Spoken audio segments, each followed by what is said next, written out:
স্ত্রী স্বর্ণের জাকাত কে দিবে? যদি স্ত্রী মালিক হয় কিন্তু স্ত্রীর ইনকাম না থাকে তাহলে কি হবে? স্বর্ণ বিয়েতে কিংবা বিভিন্ন উপহারের মাধ্যমে পেয়েছে, স্ত্রীর স্বর্ণ গহনার মালিক কে? আগে সেটার উত্তর দেন। বইয়ের স্বর্ণের মালিক কে? কে বলতেছে? স্বামী। চাচা আপনি? আপনি চাচির সারা জীবন স্বর্ণ দিয়ে এই কাম করছেন? লা হাওলা ওয়ালা কুওয়াতা ইল্লা বিল্লাহ। এটা একটা কাজ করলেন চাচা। চাচির সব স্বর্ণ দিয়ে বলছেন মালিক আমি, মানে আপনি মালিক।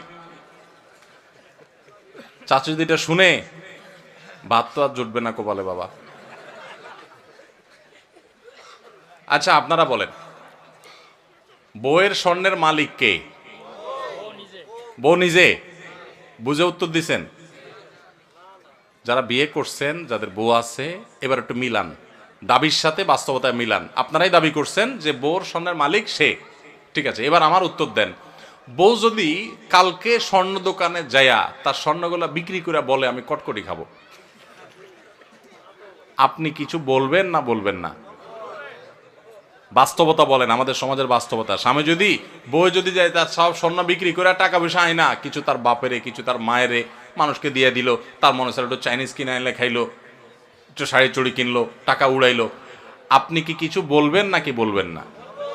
শুধু বলবেন না আরো কিছু? সব ফেরেশতা নাকি এলাকার মানুষ? শুধু বলবেন না আরো কিছু? বলবেন যে তোমার সাহস কত বড়, কলিজা কত বড় তোমার, এত কষ্ট করে আমার রথের কামাই করা স্বর্ণের টাকা বিদেশ থেকে আনছি, কষ্ট করে জমাইছি, কিনছি, আর তুমি যা বেঁচে আসলে একটাবার জিজ্ঞাসা করলা না? তোমার কত বড় কলিজা।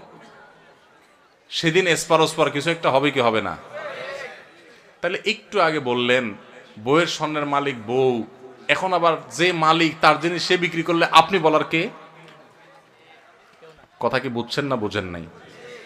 আমাদের দেশে স্বামী স্ত্রীর পারস্পরিক টাকা পয়সা স্বর্ণ গয়না এগুলোর ক্ষেত্রে বড় ধরনের একটা ঘাপলা আছে। ঘাপলা ঘাপলা ঘাপলা বুঝেন? একটা গোজামিল আছে, গোজামিল। এই যে জাকাতের প্রশ্ন আসছে, আমি জানি গোজামিলটা কেন আছে। বউয়ের স্বর্ণ এটার মালিক কে জিজ্ঞেস করলে আপনারা নারায় তাকবীর বলেন যে হ্যাঁ বউ মালিক, আবার বেচতে গেলে আপনি বাধা দেন। আবার বিদেশ যাওয়ার সময় বলেন যে স্বর্ণগুলা দাও, বেচে দিই, কত স্বর্ণ হয়ে যাবে। তো সে মালিক হলে আপনি নেওয়ার কে?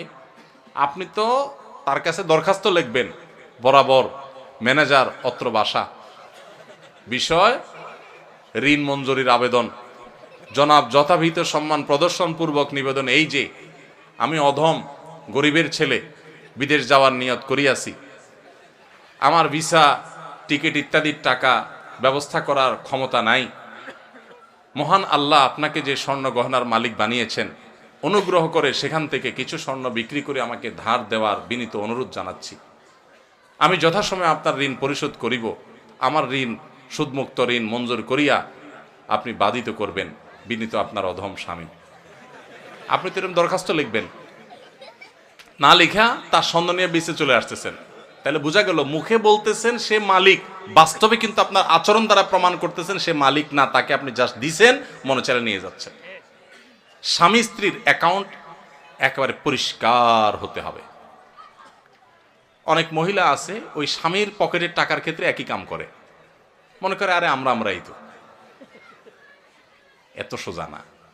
স্বামীর পকেট থেকে টাকা নেবেন, স্বামীর পারমিশন লাগবে, এটা তার, আপনার স্বর্ণ আপনার, তার টাকা তার। আমরা এই সমস্ত কথা উঠাইলে, স্বামী স্ত্রী যদি এই সমস্ত কথা উঠায়, স্ত্রীরাও বোকা কিসিমের, তারাও বুঝতে চায় না, বলে তুমি কি আলাদা করে দিচ্ছ আমাকে? এটা কোনো কথা? এগুলো আমার স্বর্ণ, আমি যা ইচ্ছা তা করবো, ওইগুলো তোমার টাকা, তুমি যে এত এত দূর দূর করলে কি স্বামী স্ত্রী থাকা যায় নাকি একসাথে? বাঙালি আমরা অতি ভালো সাজি, অতি ভালো সাজি, এরপর যখন ভেজাল লাগে এবার টানাটানি শুরু হয়। ইসলাম বলে এই সমস্ত অতি ভালো সাজার সুযোগ প্রত্যেকের অ্যাকাউন্ট তার তারটা, যার যারটা তার তার কাছে। বুঝেন নাই কথা? স্বামীকে আপনি মোহরের টাকা দিয়েছেন, এটা তার, তিনি যা ইচ্ছা তা করবেন। আপনাকেও চাইলে কিছু দিতে পারেন, ঠিক আছে মোহরের টাকা পাইছি, আমি বড়লোক হয়ে গেছি, তুমি গরিব মানুষ নাও, তোমারটা দিলাম আল্লাহর রাস্তায়, দিতে পারে। তো স্ত্রীদের স্বর্ণের জাকাত তারা দিবে যদি তারা মালিক হয়। আর যদি আপনি তার ব্যবহার করতে দেন, অনেক বিদেশি প্রবাসী লোক আছে বিদেশ থেকে স্বর্ণটন্য পাঠায়, বউরে দেয়। আসলে বউরে দেয় হলো ব্যবহার করার জন্য। বউরে কি দেয়? মালিক বানায় দেয় না, মালিক কিন্তু সে, মতলব খারাপ, বেঁচে ফেলবে, এই জন্য বউর কাছে দেয় শুধুমাত্র। তাহলে এক্ষেত্রে জাকাত স্বামী দিবে যদি মালিক স্ত্রীকে না বানায়। ক্লিয়ার যদি বলে দেয় এটা তোমাকে মানা দিছে, তুমি মালিক।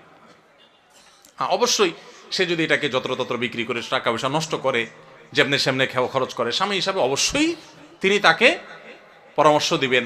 সেটা হবে হিতাকাঙ্ক্ষী সুলভ, সেটা খবরদারি সুলভ না যে তুমি এটা কাজ করলা, যেন তেনভাবে করে ফেলছো, তোমারই তো জিনিস, তোমারই কাজে লাগতো, আর একটু ভালো কাজে লাগাইতা, আরো দাম বাড়তো, তখন দাম পাইতা, আমার একটু জিজ্ঞেস করতা কোথায় একটু বেশি ভালো দাম পাওয়া যায়, ইত্যাদি ইত্যাদি।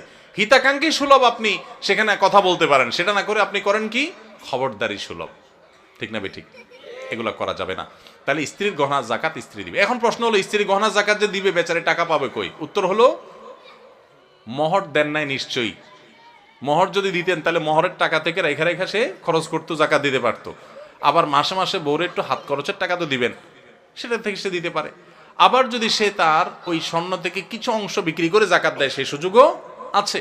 আবার স্বামী যদি তার জাকাতটা দিয়ে দিতে চায়, সেই সুযোগও আছে। তবে তাকে বলতে হবে যে তোমার স্বর্ণের জাকাত আমি দিয়ে দিলাম, নিয়ত করে নিবে, সে জাকাত আদায় হয়ে যাবে।